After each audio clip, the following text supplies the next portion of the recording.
ఇదేంటి ఇలా వచ్చింది? ఏది నిజమైతే అదే వస్తుందిరా. నీ భార్య మీద నీకు ఇంకా ఎక్కడో ఏదో మూలన నమ్మకం ఉంది కదా. ఇప్పుడు అర్థమైందా నమ్మక ద్రోహం చేసిందని?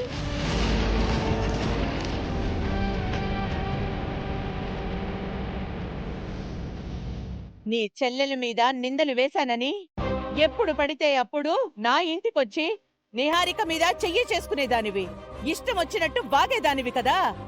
ఎప్పుడు మాట్లాడవే? ఇప్పుడు నీ చెల్లెల్ని వెనకేసుకురావే. నీ చెల్లెలు తప్పు చెయ్యలేదు అని రుజువైతే మమ్మల్ని వదల్ను అన్నావు కదే. ఇప్పుడు నీ చెల్లెల్ని ఏం చేస్తావు? చంపుతావా?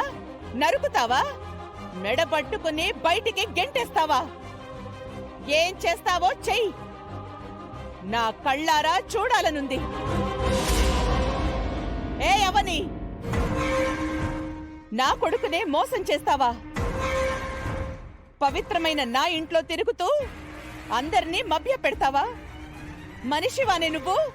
ఆడదానివేనా నువ్వు?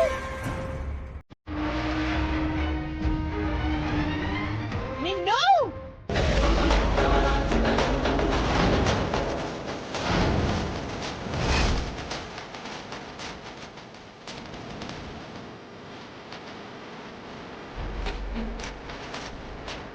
ఇంత జరిగిన తర్వాత కూడా నువ్వు నన్ను ఎలా ఎదిరించగలుగుతున్నావే? ఎదిరిస్తాను. నిన్నే కాదు, నా వ్యక్తిత్వం గురించి, నా క్యారెక్టర్ గురించి తప్పుగా మాట్లాడితే నేను ఎవరినైనా ఎదిరిస్తాను. నువ్వు ఈ పేపర్ని నమ్ముతున్నావు, నేను నా మనసాక్షిని నమ్ముతున్నాను. నువ్వు చెప్పుడు మాటల్ని నమ్ముతున్నావు, నేను కట్టుబాట్లకు కట్టుబడి ఉన్నాను. అంటే ఇది తప్పంటావా? తప్పే.